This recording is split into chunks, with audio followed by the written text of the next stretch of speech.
London. This is a place where an opening film needs to hit.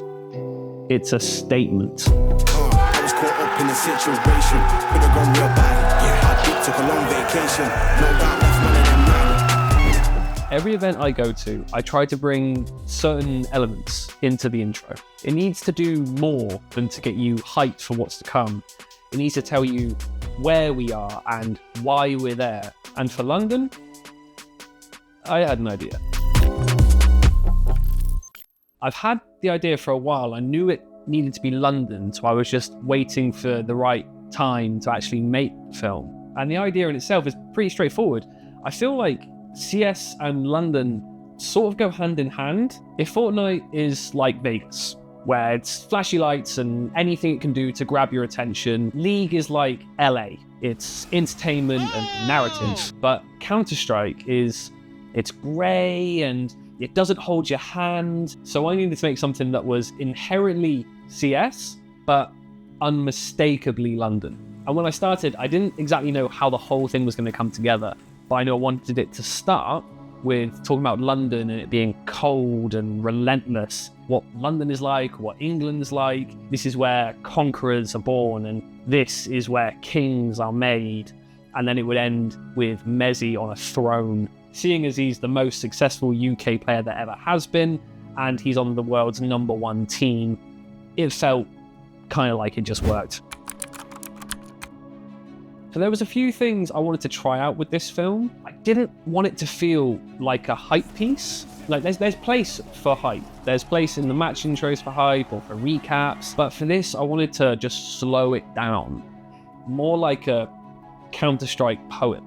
Like this was the intro into the event. It would get you excited, but also tell a bit of a story and lead you into the hype that was coming later. And where this kind of came from is there's this amazing director, a mentor of mine that I get to work with sometimes, and he's taught me a whole bunch of things. And one of the lessons that he taught me and that I wanted to implement in this film was to slow things down and to be more considered in the shots I choose and why I choose them. To commit, to put an image on the screen, let the voiceover play out and let you sit there and look at that image without showing you a bunch of other stuff and shoving it in your face. Not because the music dictates or not because the time dictates, but because I want you to look at it and think about it. This is something I've wanted to do for a while now, so why not now? Why not in my city? Why not for an event where I've got this strong idea? And here's where I hit my first hook. So I pitched the script to the team and everyone was all in. But media days are hectic at best, and well, they can run away from you pretty quickly. And we didn't really have the budget to go and shoot anything bespoke, which left me with one option: archive. Stock footage sites or using old blast footage to kind of piece it together, and then getting just a couple of bits on media day to tie the whole thing up. So essentially, I had this film in mind with a really specific mood and tone, but I could only piece it together with what I could find or what we already had. So let's call it a creative challenge. Not as easy as it sounds. I'd say media day went about as well as it could have.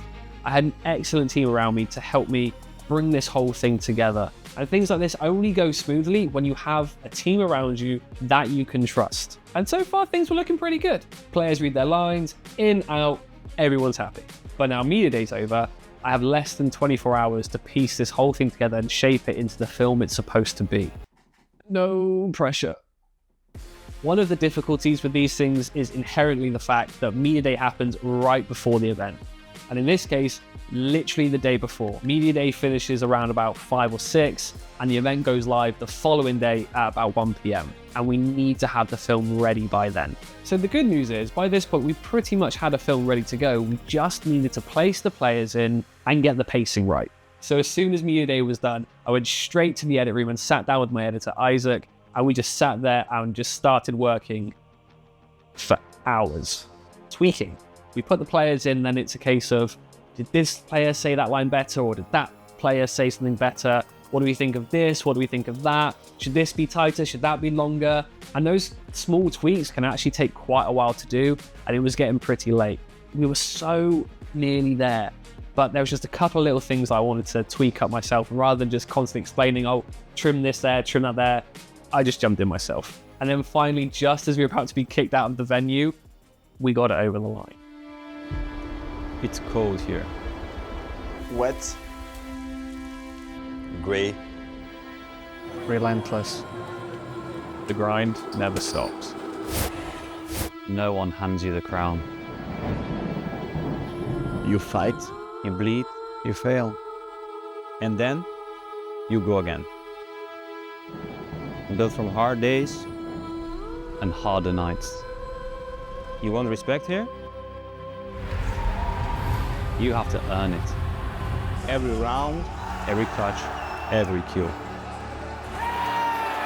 No backing down, no surrender. Let's step up, okay? Let's fucking go, boys. Just you, your aim, and your will to win. You don't wait for opportunity, you take it. This isn't just a game. It's a battleground. This is where conquerors are born. This is our kingdom. This is where kings are made. Now the real question with this one, am I happy with it? Yes and no.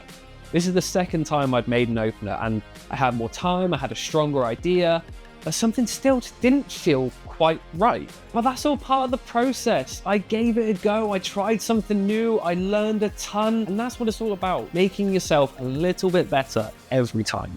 In fact, I learned so much that the next opener I did for Hong Kong absolutely slaps. I'm going to tell you about that one next time.